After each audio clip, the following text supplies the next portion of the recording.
মনে করুন আপনি একটা ঘরে এসে প্রবেশ করলেন। বেশ সাজানো গোছানো একটা হলঘর, আমোদ ফুর্তি চলছে সেখানে, যাকে ফার্সি বা উর্দুতে বলা হয় বাজম, যার মানে অভিজাতদের পার্টি। কোনো মহিলা উপস্থিতি নেই, শুধুমাত্র বেশ কিছু প্রাপ্তবয়স্ক পুরুষ সেখানে উপস্থিত। তাদের সবাইকে দেখে বোঝা যাচ্ছে যে সবাই ধনী, সমাজের উচ্চ স্তরে তাদের স্থান। কেউ বড় পুলিশ অফিসার বা কেউ রাজনৈতিক নেতা, কেউ হয়তো বড় মাফিয়া ডন বা কেউ বড় ব্যবসায়ী। তাদের আমোদ ফুর্তির মাঝে এসে প্রবেশ করলো কিছু অল্প বয়সী বাচ্চা ছেলে, যাদের কেউই বয়ঃসন্ধি পেরোয়নি। এদের সবাইকে মেয়েদের পোশাকে, মেয়েদের মেকআপ করে সাজানো। এরা অভ্যাগতদের সামনে নাচতে শুরু করলো। পেছনে চলছে চটুল গান। পার্টি যখন তুঙ্গে, তখন এই বাচ্চা ছেলেগুলোকে এক এক করে রাতের জন্য নিলামে তোলা হলো। গেস্টদের মধ্যে সবচেয়ে বেশি দাম যে হাঁকাবে কোনো একটা বাচ্চা ছেলের জন্য, সেই রাতটা সেই পুরুষ অভ্যাগতর সঙ্গে কাটাবে সেই বাচ্চা ছেলেটা। এরপরে কি হয় রাতের অন্ধকারে সেই বয়ঃসন্ধি না পেরোনো বাচ্চা ছেলেটার ওপর, সেটা নিশ্চয়ই আর বুঝিয়ে দিতে হবে না। এইটুকু শুনেই নিশ্চয়ই আপনার ভেতরটা ঘেন্নাতে গুলিয়ে উঠেছে। কিন্তু আপনি জানলে আশ্চর্য হবেন যে এটা পাকিস্তান আর আফগানিস্তানের বুকে হয়ে চলা একটা বহু পুরনো সংস্কৃতি, যা লোকচক্ষুর আড়ালে নয়, আজও সর্বসমক্ষেই হয়। এর নাম হলো বাচ্চাবাজি। শব্দটির উৎস পার্সি ভাষা, বাংলা করে বলে দেওয়ার দরকার নেই, সবাই বুঝতে পারছেন যে এর মানে কি, অর্থাৎ পেডোফিলিয়া। ইতিহাস খুঁজলে দেখা যায় যে প্রায় 1000 বছরের পুরনো এই বিকৃত যৌন সংস্কৃতি তুর্কমেনিস্তান, উজবেকিস্তান সহ পুরো মধ্য এশিয়া এবং সাথে আফগানিস্তান, পাকিস্তানের সমাজের জীবনের অঙ্গ। তালিবান শাসনে গান বাজনার উপর নিষেধাজ্ঞা জারি হওয়ার পর এই বাচ্চাবাজির ওপর কিছুটা লাগাম টানা গেলেও পাকিস্তানে কিন্তু এখনও রমরমিয়ে চলছে এই সংস্কৃতি। আর একে পাকিস্তানের একটা অন্ধকার দিকও বলা যায় না, কারণ এটা চলছে একদম সবার সামনে, কখনো ধনীদের মহলে তো কখনো একদম পাবলিকের মাঝখানে। এই ব্যাপারে পাকিস্তানের নেতারাও চূড়ান্ত অসহায়। It's one of the most sad and shameful aspects of our society. I have to say I'm totally embarrassed by that. খোলা রাস্তাতে বাচ্চাবাজির সিডি বিক্রি হয় পাকিস্তানের বড় বড় শহরে, একদম প্রশাসনের নাকের ডগাতে। ভাবতে পারেন এই যে বাচ্চাবাজির দালালিতে যুক্ত পাকিস্তানের মাদ্রাসাগুলো, এমনকি আমেরিকা যারা বড় বড় কথা বলে, তারাও এই বাচ্চাবাজিকে ইন্ধন দিয়েছে, এই ব্যবসাকে নিজেদের স্বার্থে ব্যবহার করেছে। মুসলিম সাহিত্য থেকে শুরু করে রাশিয়ান ঐতিহাসিকদের রচনাতে, লর্ড কার্জনের চিঠি থেকে ইউরোপীয় ভ্রমণকারীদের লেখাতে সর্বত্রই বাচ্চাবাজির কথা পাওয়া যায়। আমাদের চ্যানেল থেকে আমরা জানাতে চাই যে আমরা সমকামীদের বিরুদ্ধে নই, বরং তাদের সমান সামাজিক অধিকারের প্রতি সংবেদনশীল। আমরা শিশুদের ওপর জোর করে যৌন নিগ্রহের বিরোধী। পরিস্থিতির শিকার এই পাকিস্তানি শিশুরা বড় হওয়ার পরও সারা জীবনের মতো একটা আতঙ্কে ভুগতে থাকে। আজ তাদের নিয়েই আমাদের এপিসোড। ভালো লাগলে লাইক, শেয়ার আর সাবস্ক্রাইব করতে কিন্তু ভুলবেন না। চারদিকের অর্থনৈতিক ডামাডোলের মধ্যে সবার জীবনে খুব গুরুত্বপূর্ণ হলো নিজেদের ইনকাম বাড়ানোর চেষ্টা করা। অবশেষে আমি একটা ঠিকঠাক অপশান পেয়েছি যাতে আপনার ইনকাম বৃদ্ধি পেতে পারে।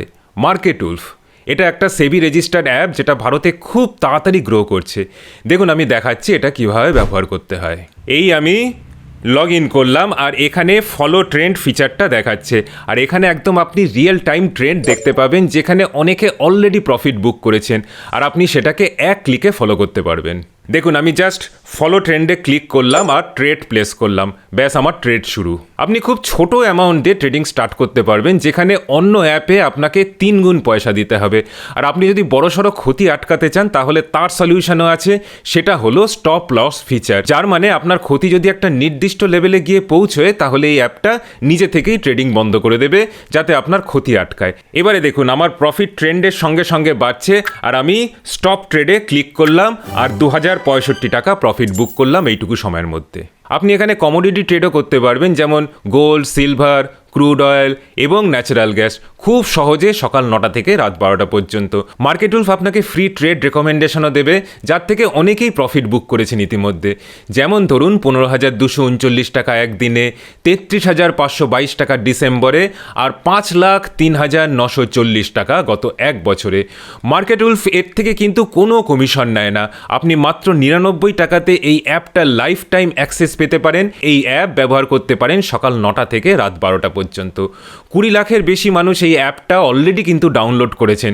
তাহলে আর দেরি না করে এই অ্যাপটা ব্যবহার করতে শুরু করুন। লিঙ্কটা ডেসক্রিপশন আর পিন্ড কমেন্টে দেওয়া আছে। বাচ্চা পাচারের উপর যে সমীক্ষা পাওয়া যায় তাতে পার ক্যাপিটাতে সারা পৃথিবীতে তৃতীয় স্থানে রয়েছে পাকিস্তান। ওয়ার্ল্ড পপুলেশন রিভিউ অনুযায়ী প্রতি 10 লাখে 28টা বাচ্চা পাচার হয় পাকিস্তানে। এই সংখ্যাটা ভারতের প্রায় 4 গুণ। গ্লোবাল স্লেভারি ইন্ডেক্সের পরিসংখ্যান কি বলছে? বাচ্চাদের খোলা বাজারে বিক্রি করে কৃতদাস বানানো, এই পরিসংখ্যানে পাকিস্তানে আছে এশিয়ার মধ্যে 4র্থ স্থানে। নর্থ কোরিয়া, আফগানিস্তান আর মায়ানমারের পরেই পাকিস্তানের স্থান। স্কুলের গণ্ডি পেরোতে পারে না এই রকম বাচ্চার সংখ্যাতে পাকিস্তান সারা পৃথিবীতে এগিয়ে। ইউনিসেফের তথ্য এটাই বলছে, যেটা পাকিস্তানের সংবাদপত্রতেও ফলাও করে ছাপা হয়েছে। পাকিস্তানের 60% বাচ্চাই বড় হয় চূড়ান্ত দারিদ্র্যের মধ্যে। 4 কোটি বাচ্চার মধ্যে 1 কোটিরও বেশি বাচ্চাকে শিশু শ্রমিক হিসাবে অত্যন্ত বিপজ্জনক পরিবেশে কাজ করতে হয়। এই চূড়ান্ত দারিদ্র্যের মধ্যে 3টে অর্গানাইজড প্রফেশনই যাবার রাস্তা খোলা থাকে তাদের কাছে, যেগুলো আজকের পাকিস্তানের বলতে গেলে একমাত্র জীবিকা। প্রথম জীবিকাটা হলো জঙ্গি সংগঠনে যোগদান করা। আজ তাই পাকিস্তান জঙ্গিবাদের আতুরঘর। দ্বিতীয় জীবিকাটা হলো ভিক্ষাবৃত্তিতে যোগদান করা। সৌদি আরব সহ ইউরোপের বিভিন্ন দেশ পাকিস্তানের এই ভিখিরি ব্যবসার ওপর তিতি বিরক্ত। খুব সম্প্রতি 56,000 পাকিস্তানিকে সৌদি আরব অর্গানাইজড বেগিং চালানোর অপরাধে সৌদি থেকে তাড়িয়েছে। আর তৃতীয় পেশাটা মেয়ে বাচ্চাদের জন্য বেশ্যাবৃত্তি আর ছেলে বাচ্চাদের জন্য বাচ্চাবাজি। ইসলামের নাম করে ভারত থেকে আলাদা হয়ে যাওয়া পাকিস্তান আজ তাদের শিশুদের এর থেকে ভালো কিছু ভবিষ্যৎ দিতে পারছে না। অল্প বয়সেই বাচ্চা ছেলেগুলোকে বিক্রি করে দেওয়া হয়। যেই মাদ্রাসাগুলোতে এই বাচ্চারা ইসলামিক শিক্ষা নিতে যায় সেখানেই জঙ্গিবাদের শিক্ষাও যেমন হয়, তেমনি সেই মাদ্রাসার শিক্ষকরাই বিভিন্ন ক্রেতাদের সঙ্গে যোগাযোগ করিয়ে দেয় ওই বাচ্চাদের অভিভাবকের। যা দাম পাওয়া যায় তাতেই বিক্রি হয়ে যায় বাচ্চাগুলো। বা কখনো কিডন্যাপ করা হয় এই বাচ্চাদের, অথবা বাড়ির অত্যাচারে পালিয়ে যেতে বাধ্য হয় কেউ কেউ। বাড়ি থেকে আলাদা হবার পর সেই বাচ্চাগুলো কিছু বুঝে ওঠার আগেই সব কিছু বদলে যায় তাদের জীবনে। দুর্বিসহ যৌন অত্যাচার সইতে হয় এই বাচ্চাগুলোকে যতদিন না গোপদাড়ি গজিয়ে তারা পূর্ণবয়স্ক হয়। গোপদাড়ি বেরোতে যাদের দেরি হয় তাদের যন্ত্রণা আরও দীর্ঘায়িত হয়, কিন্তু পূর্ণবয়স্ক হলেও দুঃস্বপ্ন তাদের কিন্তু তাড়া করতে থাকে। নিজেদের পুরুষ পরিচয়টা নিয়েই যেন একটা সন্দেহ নিজেদের মধ্যে জেগে ওঠে। বয়ঃসন্ধি না পেরোনো সব বাচ্চা ছেলেকেই ওখানের পুরুষরা যৌন সামগ্রীর চোখে দেখে। 2018-তে সোশ্যাল মিডিয়াতে একটা ভিডিও প্রকাশ হয় যাতে দেখা যায় যে আফগানিস্তানের ফারেব প্রদেশের একজন পুলিশ ইন্সপেক্টর থানার মধ্যে সর্বসমক্ষে চুম্বন করছে একটা নাবালককে। আর সেই বাচ্চা ছেলেটার প্রতি কতটা তিনি যৌন আসক্তি বোধ করছেন সেই ব্যাপারটা ওই ভিডিওতেই তিনি বর্ণনা করছেন।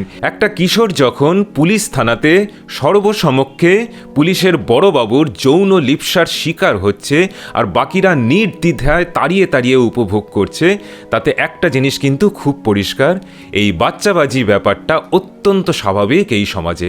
অপরদিকে লন্ডন স্কুল অফ ইকোনমিক্সের একটা রিপোর্টে একটা ভয়ঙ্কর তথ্য দেওয়া হয়েছে। আমেরিকার সৈন্যরা আফগানিস্তানে ছিল 2001-এর পর থেকে। তখন আমেরিকানরা এই বাচ্চাবাজির ব্যাপারটা চোখের সামনে দেখেছে, কিন্তু আমেরিকা সহ পশ্চিমের দুনিয়া সেদিক থেকে নজর ঘুরিয়ে রাখতে বলেছিল নিজেদের সৈন্যবাহিনীর লোকজনদের। কারণ তালিবানদের সঙ্গে যুদ্ধে আমেরিকা স্থানীয় আফগানদের সাথে পেতে চাইছিল।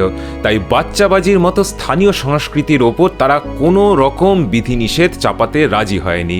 একজন প্রাক্তন আমেরিকান সৈন্য নিউ ইয়র্ক টাইমসের সাক্ষাৎকারে বলেছেন যে আফগানি সৈন্য যারা আমেরিকাকে সাহায্য করছিল তাদের সৈন্য ঘাঁটিতে নিয়মিত বাচ্চা ছেলেদের নিয়ে এসে খোলাখুলি যৌনলীলা চলত, যেটা আমেরিকা খুব ভালো করে জানতো। কিন্তু সব জেনেও আফগানি সৈন্যদের এই অভ্যেসে তারা কোনো বাধা দেয়নি। শুধু তাই নয়, ডিসেম্বর 2010-এর একটা গোপন তথ্য ফাঁস হয় যে ডাইনোকর্প নামের একটা সংস্থা যারা মিলিটারি কন্ট্রাক্টর ছিল তারা তাদের কাস্টমারদের খুশি রাখতে ঢালাও পার্টির ব্যবস্থা করত, যেখানে অবাধে চলত নিষিদ্ধ ড্রাগ, আর সাথে চলতো বাচ্চাবাজি। এই পার্টিগুলোর খরচ কারা জোগাতো? এই ডাইনাকর্পের মতো আমেরিকান সংস্থাগুলো। এতে কারা উপস্থিত থাকতো? আফগান সৈন্য থেকে শুরু করে ডাইনাকর্পের টপ বসরা, আমেরিকা সমর্থিত আফগান সরকারের বড় বড় নেতা থেকে শুরু করে আমেরিকার মিডিয়া পার্সোনালিটিরা। বলাই বাহুল্য যে খবরটাকে প্রথমেই ধামাচাপা দেওয়া হয়। অপরদিকে পাকিস্তানের ট্রাক ড্রাইভারদের দীর্ঘ সফরের মাঝে একটুখানি আমোদ প্রমোদের জন্য সবচেয়ে পছন্দ হলো এই বাচ্চাবাজি। আর তাই এইচআইভির মতো যৌন রোগ বৃদ্ধির হার পাকিস্তানে খুব বেশি। শুধু তাই নয়, আমরা জানি যে ইসলামে সমকামিতার শাস্তি হলো মৃত্যুদণ্ড। ওয়াশিংটন পোস্টের একটা রিপোর্টে পিউ রিসার্চের একটা সমীক্ষা প্রকাশিত হয়েছে, যেটা বলে যে পাকিস্তান হলো সমকামী বা উভকামীদের প্রতি সবচেয়ে বিরূপ দেশগুলোর মধ্যে একটা। কিন্তু এই পাকিস্তান থেকে সবচেয়ে বেশি গুগল সার্চ হয় গে পর্নোগ্রাফির ওপর। সারা পৃথিবীতে পাকিস্তান এ ব্যাপারে সবচেয়ে এগিয়ে। পাকিস্তানের আগে আর মাত্র কেনিয়া আছে, যেখানে গে পর্নোগ্রাফি খুব পপুলার। আর পাকিস্তানের পেশোয়ার প্রদেশ এই ব্যাপারে সবচেয়ে এগিয়ে আছে, যা হলো পাকিস্তানের সবচেয়ে রক্ষণশীল সমাজের মধ্যে একটা।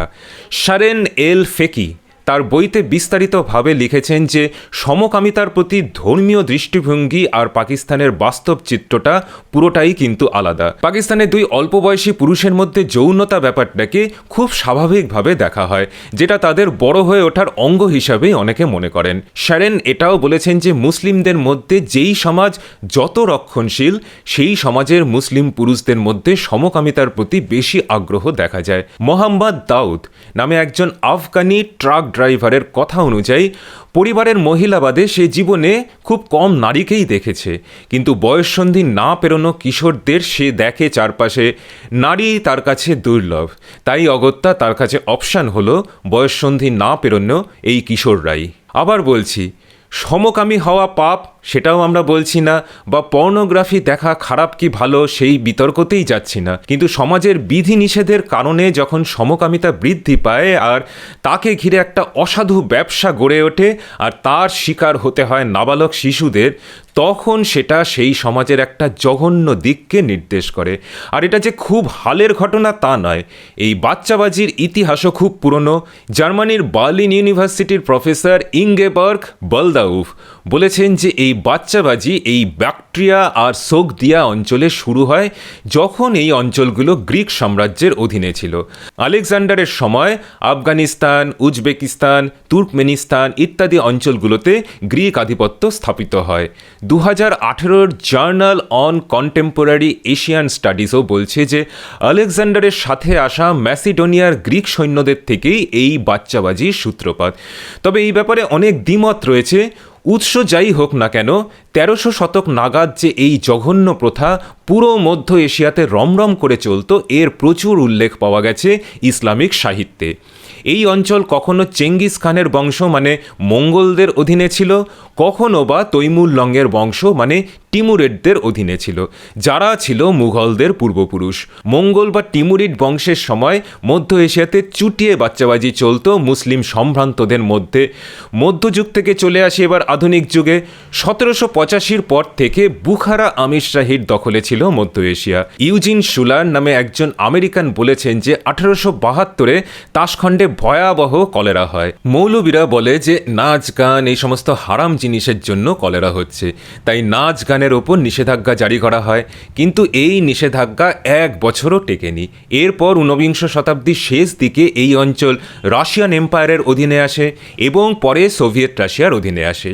রাশিয়ার লেখক ভ্যাসিলি ভেরেসচাগিন, এন লাইকোশিন নামে একজন রাশিয়ান সামরিক কর্মকর্তা, ডিএন লোগোফেটের মতো ঐতিহাসিক, এনারা এই মধ্য এশিয়া সহ বিস্তৃত অঞ্চলে এই বাচ্চাবাজি প্রথার কথা বিস্তৃতভাবে বলে গেছেন। এই প্রথা ইসলামিক শাসনের বিস্তারের সঙ্গে সঙ্গে ছড়িয়ে পড়ে আফগানিস্তান এবং পাকিস্তানেও। লর্ড কার্জন যখন 19বিংশ শতাব্দীর শেষ দিকে আব্দুর রহমান খানের দরবারে আসেন, তখন তিনি এই ব্যাপারটা দেখেছিলেন বলে জানিয়েছেন। জন আলফ্রেড গ্রে নামে একজন ব্রিটিশ সার্জন, যিনি এই অঞ্চলের আমিরদের ডাক্তারি করতেন, তিনিও জানিয়েছেন যে এই বাচ্চাবাজি ধনী আমিরদের খুব প্রিয় ছিল। শুধু তাই নয়, এটা ছিল আফগানিস্তান পাকিস্তানের ধনী পুরুষদের কাছে একটা স্ট্যাটাস সিম্বলের মতো। মজার ব্যাপার হলো, এই যে কিশোররা মেয়েদের মতো সাজগোজ করে নাচতো, এদের সঙ্গে একটা বিশেষ ধরনের চটুল গানও বাজতো পেছনে, একটা বিশেষ সুর আর ছন্দের। রাশিয়ানদের কাছে সেই ধরনের গান খুব জনপ্রিয় হয়েছিল। প্রথম বিশ্বযুদ্ধের সময় এই ধরনের গান রাশিয়ার বিভিন্ন বড় বড় শহরে বাজতো, এরকমটাই জানা যায়। 2012-তে একজন নাবালক কিশোর দিনের পর দিন এই অত্যাচারকে আর সহ্য করতে না পেরে এই অত্যাচার থেকে বাঁচতে একজন আফগান কমান্ডারের বন্দুক ছিনিয়ে নিয়ে সামনের 8 জনকে হত্যা করে। এই মুসলিম সমাজে মনে করা হয় যে বয়ঃসন্ধি না পেরোনো কিশোররা পুরোপুরি পুরুষ নয়, তাই তাদের সঙ্গে কোনো যৌন সম্পর্ক ইসলামের মতে হারাম নয়। একজন কিশোরের যন্ত্রণা সেখানে কিন্তু গৌণ। ইসলামে এই ব্যাপারটা কতটা ছাড় দেওয়া আছে সেটাই মুখ্য। পাকিস্তানের ট্রাকগুলো নানা শিল্পকর্মতে সাজানো থাকে, যাকে বলা হয় ট্রাক আর্ট। এই আর্টের মধ্যে দিয়ে লোকাল আর্ট, কালচার এর প্রতিচ্ছবি ফুটে ওঠে। কিন্তু এর পেছনেই আছে আরেক কালচার। এই ট্রাকগুলো থামে বিভিন্ন ধাবাতে, সেখানে ভাড়া নেওয়া হয় 4 পায়া বিছানা বা খাটিয়া। সেখানে প্রাপ্তবয়স্ক ট্রাক ড্রাইভারদের শয্যাসঙ্গী হয় অপ্রাপ্তবয়স্ক কিশোররা। পারিশ্রমিক 300 থেকে 600 টাকা। এই সমস্ত জিনিসের ওপর অনেক ডকুমেন্টারি আছে, রিসার্চ পেপার, ইন্টারভিউ আছে। কপিরাইট প্রোটেক্টেড বলে সেগুলো দেখাতে পারছি না। আপনারা চাইলে ইন্টারনেটে এই ব্যাপারে আরও অনেক কিছু জানতে পারবেন। প্রশ্ন উঠতে পারে, এই অত্যাচারিত বাচ্চারা পরে বড় হয়ে কি করে? সমীক্ষা বলে যে যারা একদিন এই বাচ্চাবাজির শিকার হয়, তারা বড় হয়ে নিজেরাও সেই কাজে লিপ্ত হয়। তাদের কাছে আবার শিকার হয় পরবর্তী প্রজন্মের কিশোররা। আর শতাব্দীর পর শতাব্দী পেরিয়ে যায়, এক শাসকের পতন ঘটে, আসে নতুন শাসক, কিন্তু এই বিকৃত যৌন প্রথার অবসান ঘটে না। প্রজন্মের পর প্রজন্ম এর শিকার হয়েই চলে। আজকের মতো আমাদের প্রতিবেদন এখানেই শেষ। আমাদের সবসময় প্রচেষ্টা থাকে এই ধরনের ব্যতিক্রমী প্রতিবেদন আপনাদের সামনে পরিবেশন করার। যদি ভালো লাগে তাহলে কিন্তু লাইক, শেয়ার আর সাবস্ক্রাইব করতে ভুলবেন না। যেতে যেতে আবার মনে করিয়ে দিই, মার্কেট উলফ অ্যাপ 2 লাখের বেশি ডাউনলোড হয়েছে। লিঙ্ক ডেসক্রিপশন আর পিন্ড কমেন্টে দেওয়া আছে। নমস্কার, ভালো থাকবেন।